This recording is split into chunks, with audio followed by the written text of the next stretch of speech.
Welcome. In this video, our group will be discussing the history and the proof of Napoleon's theorem. Napoleon's theorem states that given any triangle, if we construct three equilateral triangles on the exterior of each of its sides and locate the centroids of these equilateral triangles, then the triangle formed by these centroids is always equilateral. By extending some of the ideas used in the proof of Napoleon's theorem, we can create this interesting tessellation of the plane. A tessellation is like a tile pattern, or a mosaic. It is defined as a covering of the Euclidean plane without gaps or overlaps by congruent figures. In the image, the blue triangles are the original triangle that we consider in Napoleon's theorem, while the red, green, and orange triangles are the equilateral triangles we construct on its sides. The black lines intersect each other at the centroids of the equilateral triangles, and form the triangles that Napoleon's theorem shows are equilateral. As the name suggests, Napoleon's theorem has frequently been attributed to Napoleon Bonaparte, but some sources have called into question whether Napoleon actually deserves credit for this theorem, noting that Napoleon's name is not mentioned in early appearances of the theorem. However, Napoleon was known to be excellent in math as a student, and he respected scholars, especially mathematicians. Napoleon also surrounded himself with some of the greatest mathematicians of his time, including Lagrange and Laplace. We will use triangle congruency in our proof, so let's look what is a triangle congruency. Congruent triangles have the same shape and the same size, which means that they have the same angle measures and same side lengths. Two triangles that are congruent can be superimposed on each other by rotation, translation, and reflection.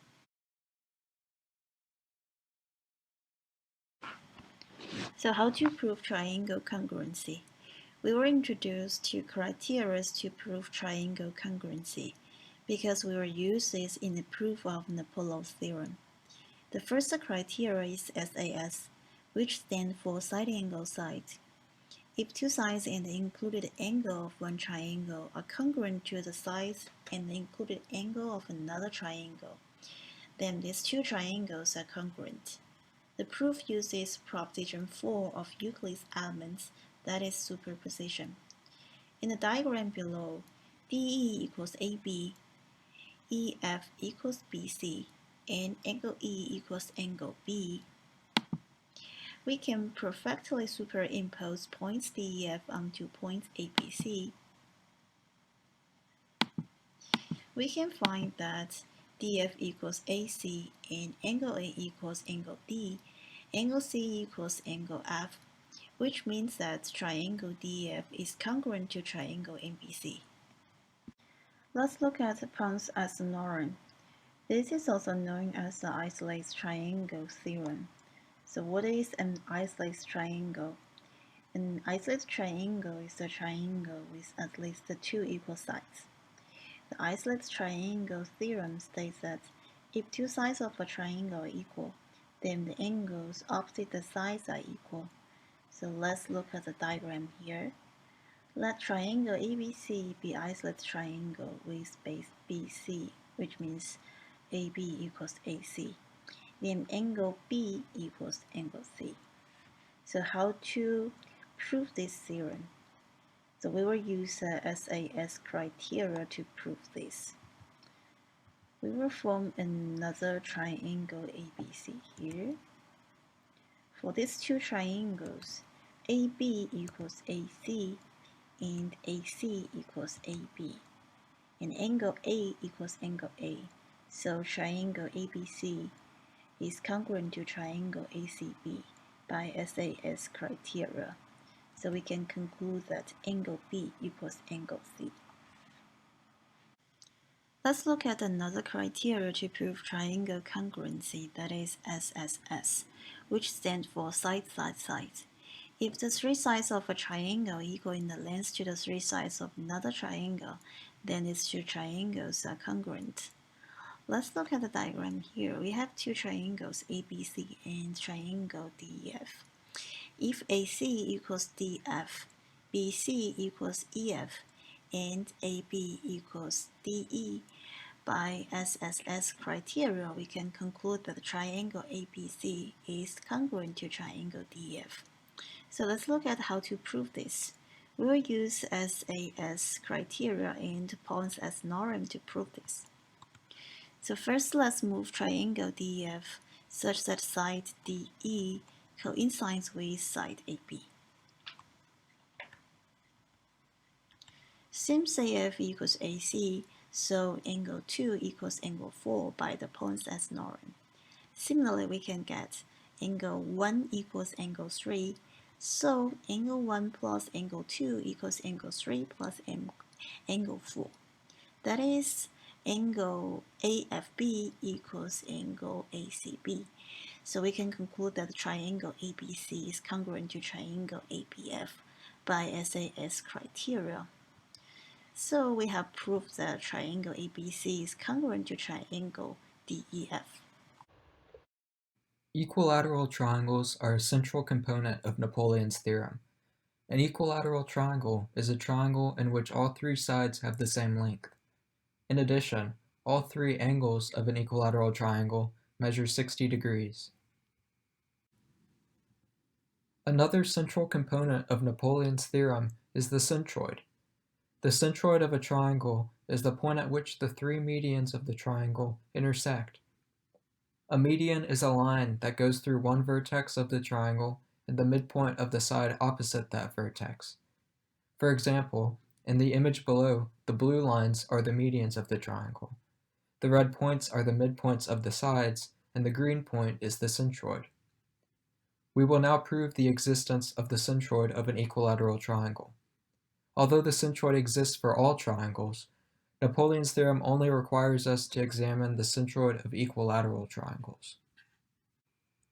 First, we will show that the medians of an equilateral triangle are also the perpendicular bisectors of the sides. Consider an equilateral triangle ABC. Draw the median AM from point A. AB equals AC because the triangle is equilateral. BM equals MC because M is the midpoint of side BC. And of course, AM equals AM.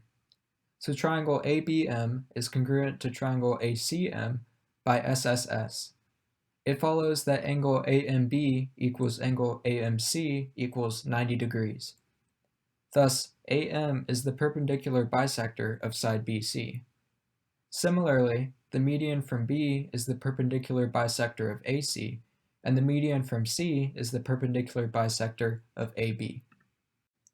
Next, we need to show that, given a line segment BC, the locus of all points equidistant from B and C is the perpendicular bisector of the segment.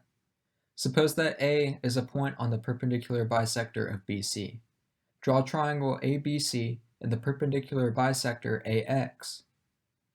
We note that AX equals AX, angle AXB equals angle AXC equals 90 degrees, and BX equals CX. Thus, triangle ABX is congruent to triangle ACX by SAS. It follows that AB equals AC, so A is equidistant from B and C. Conversely, suppose that A is equidistant from B and C. Then, draw the triangle ABC and the median AX. We note that AX equals AX, AB equals AC, and BX equals CX. So triangle ABX is congruent to triangle ACX by SSS. It follows that angle AXB equals angle AXC equals 90 degrees. So A lies on the perpendicular bisector of BC. Now, we are ready to show the existence of the centroid of an equilateral triangle. Consider an equilateral triangle ABC. Draw medians AP and BQ. These lines intersect at a point G. Our goal is to show that the median from C also passes through G. Since the medians of an equilateral triangle are also perpendicular bisectors of the sides, and the perpendicular bisector of a segment is the locus of all points equidistant from the endpoints of that segment, we have that G is equidistant from A and C, and G is also equidistant from B and C.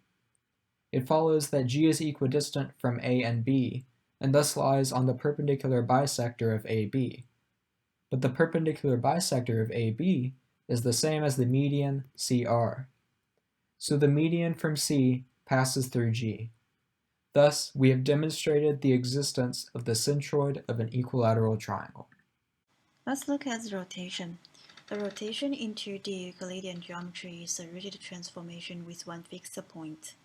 The rotation is characterized by the fixed point, the degree of rotation, and the direction, like clockwise or counterclockwise. Rotations preserve the distances between pairs of points and the angles between lines. The image of a triangle under rotation is a triangle congruent to it. Let's say we have a triangle ABC. We rotate triangle ABC to form another triangle A', B', C'. We can say that triangle ABC is congruent to triangle A', B', C' by SSS criteria. We have talked about the rotation. Let's look at the rotation of equilateral triangles. Equilateral triangles have 120 degrees symmetry about their centroid. Let's look at the diagram here. Let this diagram be an equilateral triangle with centroid O. We can rotate clockwise 120 degrees about O to get another triangle like this, which is congruent to the original triangle. Similarly, after rotating 120 degrees about O again, we can get another triangle that is congruent to its original triangle as well. With the prerequisite information out of the way, we can now discuss Napoleon's theorem. It says that, given any arbitrary triangle, we can construct three equilateral triangles on the exterior of each of its sides. We can then find the centroid of these equilateral triangles and connect them. Napoleon's theorem guarantees that the triangle we get from connecting these centroids is always equilateral. We will start the proof of Napoleon's theorem by creating a copy of our diagram. We can choose one of the three centroids, let's say this point I, to rotate our figure 120 degrees clockwise. Then, since equilateral triangles have 120 degrees symmetry around their centroids, we can superimpose this figure onto our original figure, like so. Since rotation preserves side lengths and angle measurements, there are many pairs of equal sides and equal angles in this figure. However, we will be using three of them in our proof. Those three are this pair of blue angles, this pair of green lines, and this pair of yellow angles. We now focus on the angles around this yellow point. We have that angles 1, 3, and 5 are each 60 degrees because they are angles of equilateral triangles. So they must add up to 60 times 3 equals 180 degrees. That means the other three angles, angles 2, 4, and 6, must add up to 360 minus 180 equals 180 degrees. We now consider two more angles, angles 7 and 8. We must have that angle 2 equals angle 7 because our earlier rotation preserves angle measurements. That means we can substitute angle 7 in place of angle 2 to get that angle 7 plus angles 4 plus angle 6 equals 180 degrees. Furthermore, we must have that angles 7, 4, and 8 add up to 180 degrees because they are three angles of a triangle. That means angle 6 is equal to angle 8 since the other terms are all the same. We name some of the points in our diagram as follows, and we connect the line between D and E'.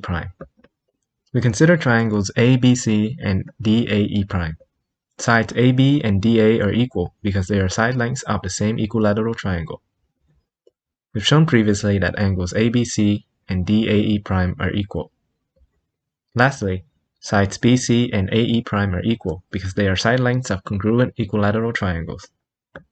So by side angle side criteria, we have the triangles ABC and DAE' are congruent.